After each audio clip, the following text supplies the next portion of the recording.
जैसे ही पीछे देखा पर्दा खोल करके तो नन्हे से बाल गोपाल प्रकट हो गए हैं और धन्ना जी के सुंदर प्रसाद को स्वीकार कर पा रहे हैं। असली शालिग्राम नहीं थे धन्ना जी के, पत्थर की सेवा करते थे, लेकिन भाव और विश्वास इतना ठाकुर जी के प्रति, ठाकुर जी प्रकट हो गए। अब धन्ना जी थोड़े बड़े हो गए तो घर की गैयाएं चराने जाते थे और अपने ठाकुर जी को जेब में धर के ले जाते थे।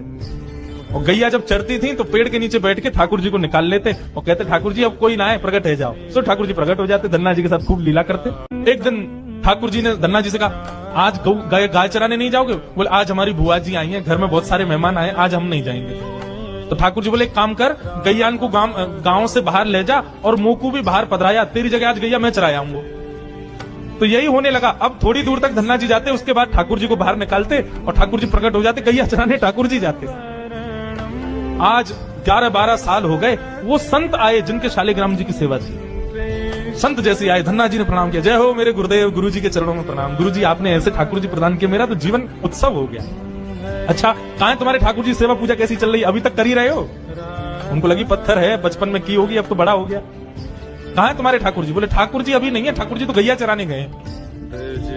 संत बोले मतलब? बोले हाँ, मैं कभी व्यस्त होता हूँ तो मैं ठाकुर जी को गैयाओं के संग भेज देता हूँ, ठाकुर जी गैया चराने जाते हैं। संत बोले पहले तो छोटा था, अब तो इतना बड़ा हो गया, ये अभी भी बचकानी बातें करता है। अरे लाला ऐसे मत बोला करो। तो नहीं सच में ठाकुर जी गैया चराने गए। आपको विश्वास नहीं? शाम को चलो मेरे संग। गुरु जी को लेकर के वन में गया तो वन में गैया चल रही थी। बोले कहां है तेरे ठाकुर जी? अरे देखो वो दोहरी गैया के पीछे पीछे हाँक रहे हैं, वाकू पीछे पीछे चल रहे हैं, वाक्य देखो ठाकुर जी दिख तो रहे। गुरु जी बोले हमको नहीं दिख रहे। धन्ना जी दौड़ के ठाकुर जी के पास गए, बोले मेरे गुरु जी आए, उनको दिख जाओ। भगवान बोले उनको नहीं दिखेंगे, हम बस तुमको ही दिखेंगे, तुम्हारे सखा है, तुमको दिखेंगे, सबको थोड़ी दिखेंगे। अरे भैया ऐसा मत करो। क्यों? बोले आपको और मोकू एक दूसरे से मिलवावे वाली तो गुरुजी हैं। गुरुजी यदि मुझको नहीं देके जाते आपको तो आप मुझे कैसे मिलते? मेरे गुरुदेव हैं, इन्होंने ही तो मुझको दिया था आपको। ठाकुर जी रीझ गए, पुनः पुनः धन की भक्ति, ऐसा भाव। इतने में ही नील माधव नीलमणि ठाकुर जी प्रकट हो गए और जैसे ही प्रकट हुए दूर खड़े गुरुदेव के एक एक रोम बिलखने लगा, रोने लगे और धन्ना के चरणों में प्रणाम किया। बोले हम सच्चे शालिग्राम से प्रकट नहीं कर पाए, तूने सामान्य पत्थर से प्रकट कर दिया ठाकुर जी।